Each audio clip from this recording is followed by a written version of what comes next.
Na era das mudanças climáticas, o desafio está em pautar uma agenda sustentável eficiente. Hoje eu converso com Marina Cansado, fundadora da Converge Capital, uma empresa que busca recursos para soluções aos impactos das pessoas no planeta.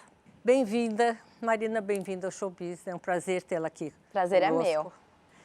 Como é que funciona a empresa? Nós somos um catalisador, né? Então nós facilitamos que esse investimento, tanto que o investimento local quanto internacional, venha para empresas, projetos, fundos de investimento que investem em empresas. Então nós não operamos esses negócios, né? A gente se coloca como uma plataforma, né, que busca conectar esse investidor que já entende que é muito importante, que esse é o caminho do mundo, né? E do outro lado, as empresas que têm projetos ou os fundos de investimento que estão investindo em startups. Há quanto tempo você está fazendo isso? Olha, eu trabalho com essa agenda fazem 15 anos, né? Em diversos papéis. Então, eu comecei como empreendedora, a minha primeira empresa com 20 anos. Depois eu acabei migrando para o mercado financeiro, fui sócia da XP, responsável por essa área de investimento sustentável. Fui CEO de uma empresa de crédito de carbono, co-CEO, na verdade. E agora eu estou bem focada, né, nessa agenda de como que a gente traz os investimentos, né, para essas soluções necessárias. E o Brasil pode ser um grande hub de soluções, né? Então, quando a gente pensa quais são essas soluções para resolver a crise climática? Pode, né? não, tem que ser, né? Nós temos tudo para ser. isso. E aí as soluções, né, no Brasil variam muito. Então, o Brasil tem um grande potencial na economia da natureza, ou seja, fazendo projetos de reflorestamento, fazendo restauração de áreas degradadas, dando uma nova vida com sistemas agroflorestais, né, que produzem vários tipos de alimento de uma forma muito mais sustentável, trazendo inovação para o agronegócio brasileiro, que pode alimentar o mundo de uma forma sustentável, então com eficiência no uso de insumos, irrigação, biofertilizantes, carbono no solo, outros tipos de energia. Então tem um universo, né? É um desafio muito grande. E eu queria saber, nesses 15 anos que você vive nesse mundo, o que você notou de diferente em relação às pessoas, ao interesse dos empresários, dos bancos, nesses projetos? Eu acho que no começo, né, quando a gente olha para o começo dos anos 2000, ainda tinha muito essa dicotomia, sabe? Eu acho que as pessoas olhavam e pensavam que trazer a sustentabilidade, trazer esses aspectos para um negócio, para o investimento, ia gerar limitações, E custos. Ia significar ter que abrir mão do lucro. Mas hoje essa mentalidade mudou, por quê? Porque hoje não tem outro caminho a não ser as empresas se descarbonizarem, as empresas se transformarem para essa outra realidade de planeta. E essas novas regras do jogo, elas estão sendo colocadas por uma conjunção de fatores. Então você tem reguladores colocando limites, colocando leis, colocando regulações de mercado, que em alguns países, algumas regiões do mundo não deixam outra escolha para as empresas. Do outro lado, você tem consumidores cada vez mais conscientes, né? Uma nova geração cada vez mais consciente dos nossos impactos individuais. Então, também buscando nas empresas, né? Uma empresa responsável, uma empresa que cuide né, da sua cadeia de valor, uma empresa que tenha um produto sustentável. Do outro lado, a gente tem os investidores que cada vez mais consideram essas variáveis ambientais, sociais e de governança na hora de conceder um crédito. Então, se a empresa não está alinhada a essa agenda, muitas vezes ela vai ter uma condição pior. Ou, mesmo para fazer um IPO, né, para ser uma empresa listada no mercado, hoje já tem também uma série de exigências.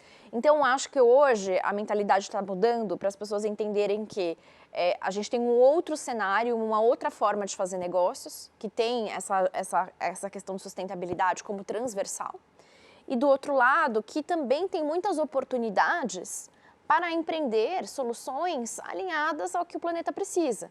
Então, tem soluções que podem dar dinheiro e ao mesmo tempo, estão resolvendo uma questão, né, da crise climática. Interessante, Marina. Eu acho que vão existir empresas sustentáveis ou empresas quebradas. Exato. Não há muito... Não tem muito... Quando você monta um projeto, como é que você monta esse projeto? Porque o custo é realmente maior por enquanto, né? Na hora que essa transição acabar, vai ser igual para todo mundo. como é que você monta um projeto e oferece para um cliente? O que você pensa? Quais variáveis que você pensa? Então, eu acho que a gente tem que dividir, assim, né, entre empresas que estão nascendo com novos modelos de negócio. Então, por exemplo, no Brasil, agora a gente está vendo várias empresas de reflorestamento nascerem. Então, essas empresas estão começando pequenas, com pequenos projetos, mas já estão conseguindo atrair um capital, que é um capital de investidores que topam tomar um risco maior, porque acreditam que aquilo tem muito potencial. Então, hoje no Brasil, a gente tem Regreen, Mombac, tem várias empresas nessa direção que estão captando com investidores de venture capital, investidores, né, que estão acostumados a trabalhar com empresas novas, com startups e etc.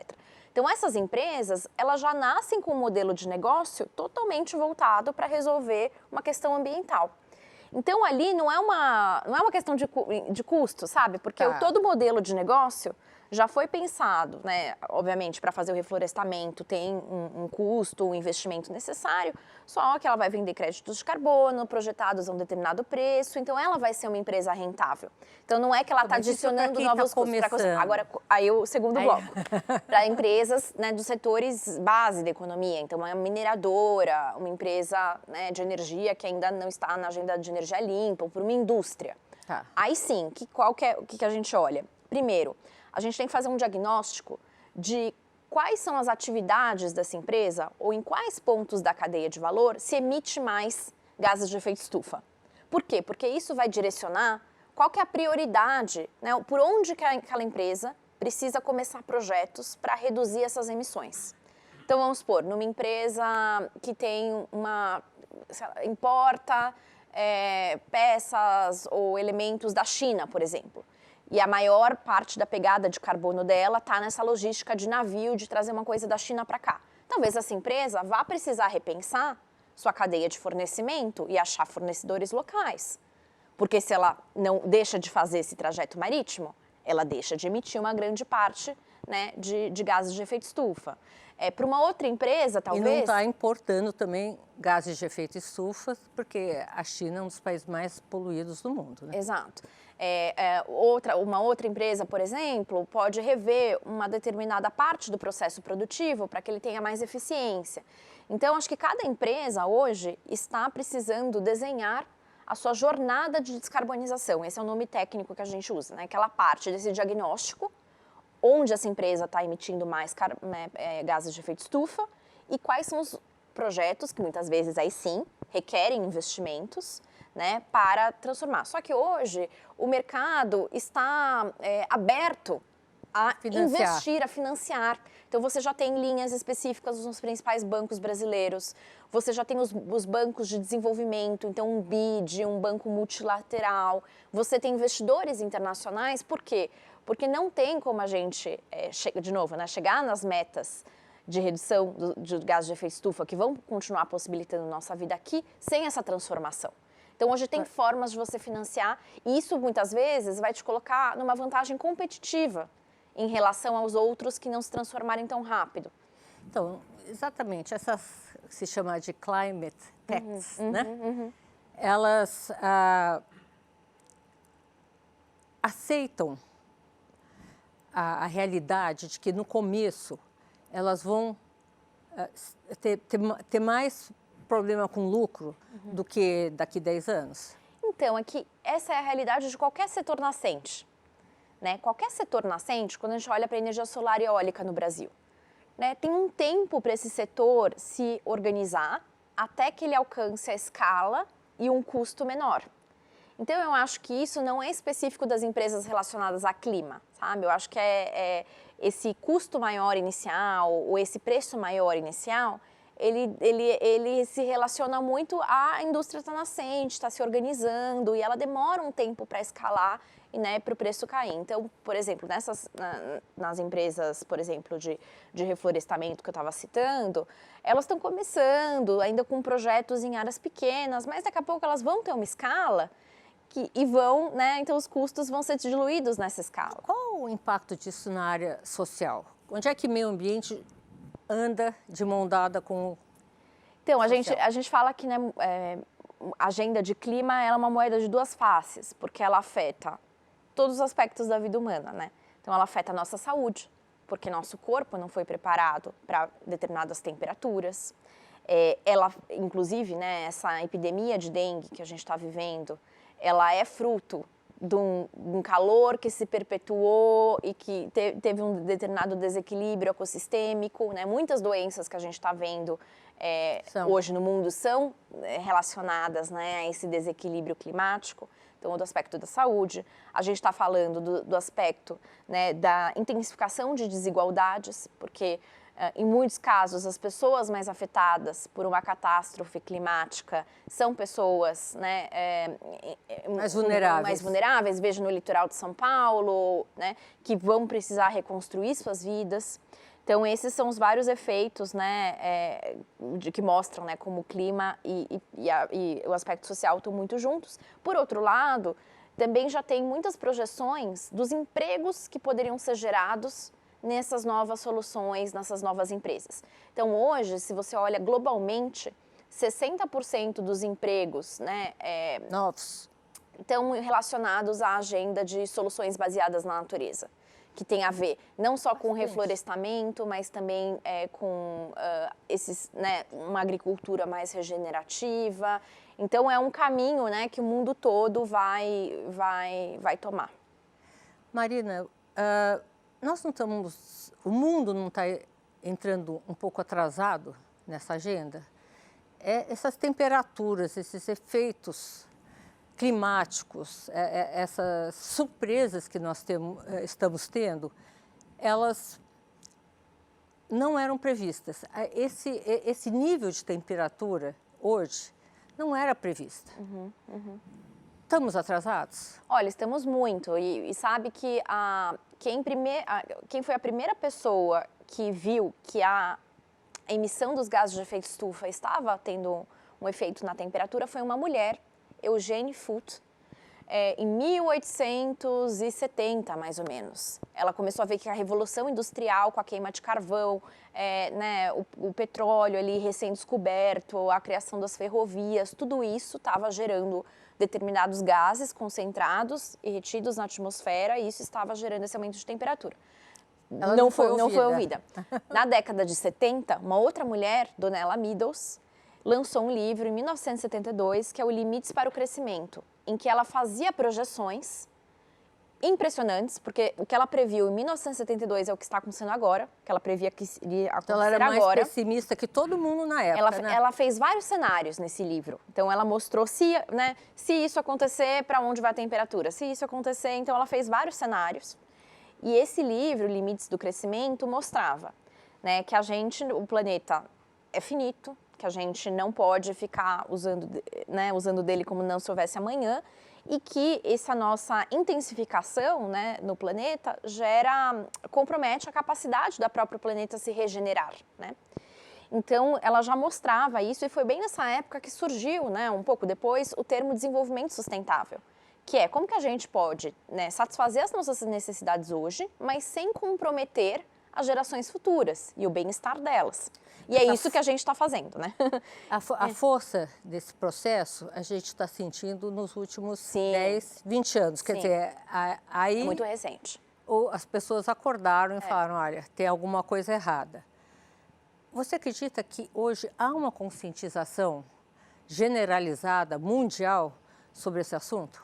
Olha, acho que hoje tem um consenso, né? Óbvio que você sempre vai ter um percentualzinho ali de negacionistas, mas hoje tem um consenso, sim, que os padrões climáticos globais estão mudando, que isso é feito da ação humana, e hoje também tem um consenso das mudanças necessárias para a gente salvar o planeta.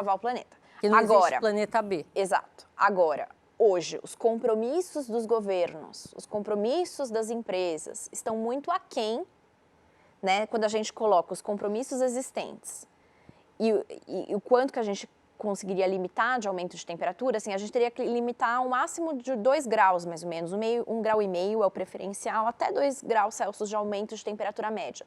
Com os compromissos hoje colocados, a gente já iria para um aumento de temperatura de 3, 4 graus de temperatura média.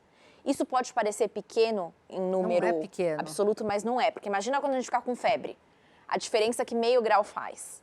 Né? Você pode aplicar a mesma coisa para o planeta. Eu me lembro, há 20 anos atrás, quando se fazia previsões sobre o aumento de temperatura de 1,5% a 2%.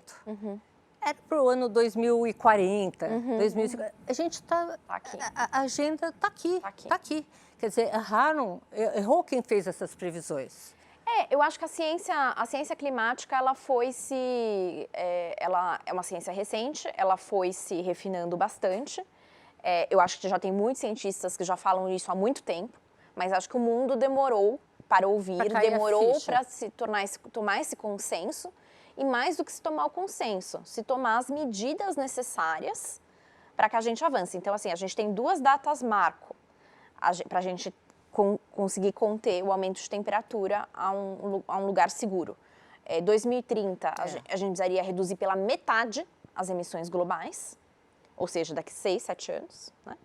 E 2050 praticamente zerar as emissões globais, ou seja... Qual a possibilidade disso acontecer? Então, a gente está ainda bem distante das metas de 2030, por isso que a gente precisa, assim... Correr com esse processo. A gente precisa do governo colocando regulações, a gente precisa do investimento sendo redirecionado, a gente precisa também da nossa atitude individual, porque por mais que pareça, né, que as nossas ações são pequenas, a gente emite sinais com elas.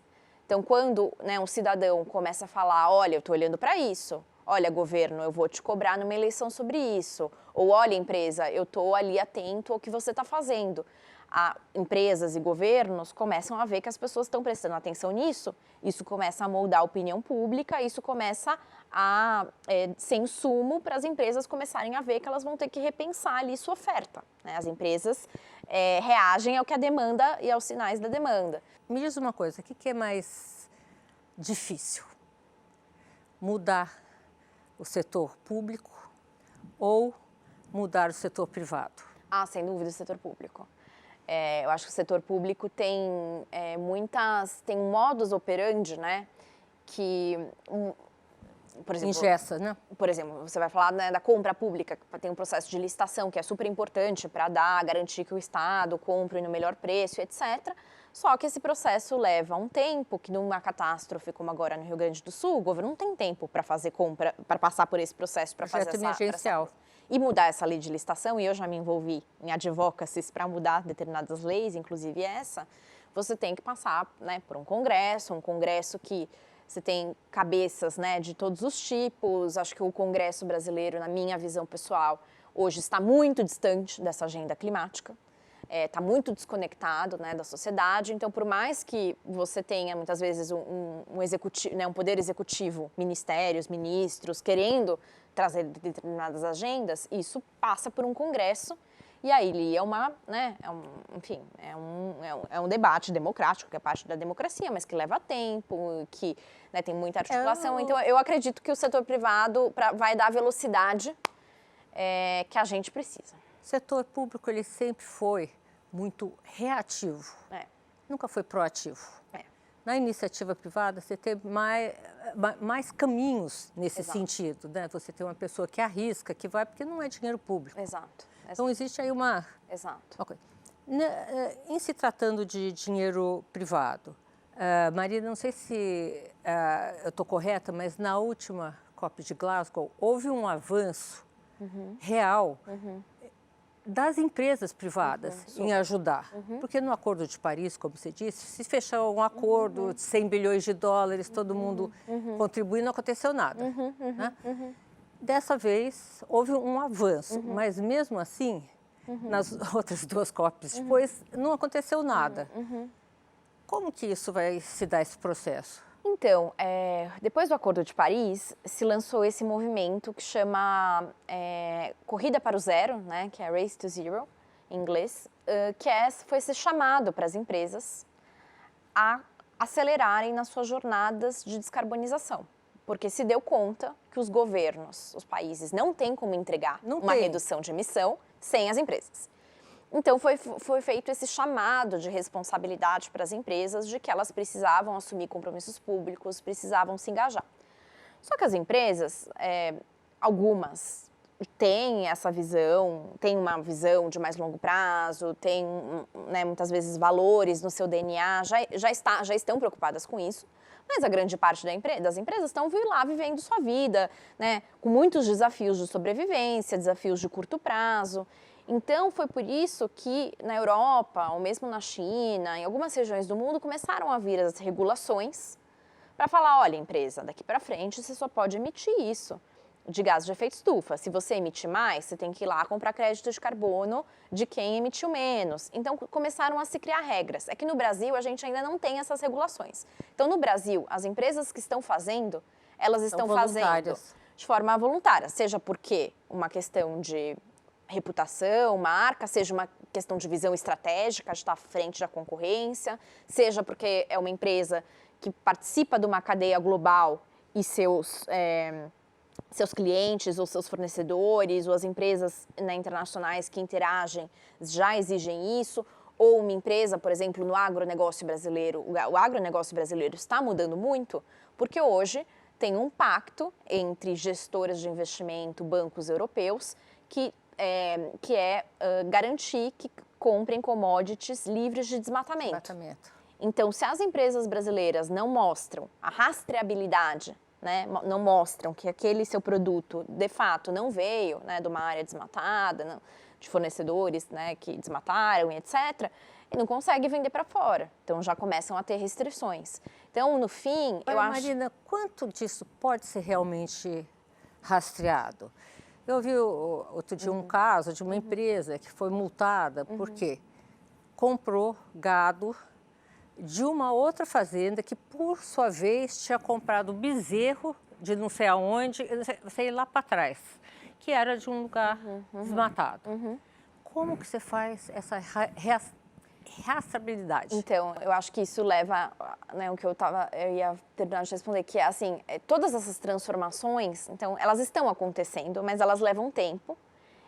E parece que assim, cada passo que você dá surgem mais desafios, né?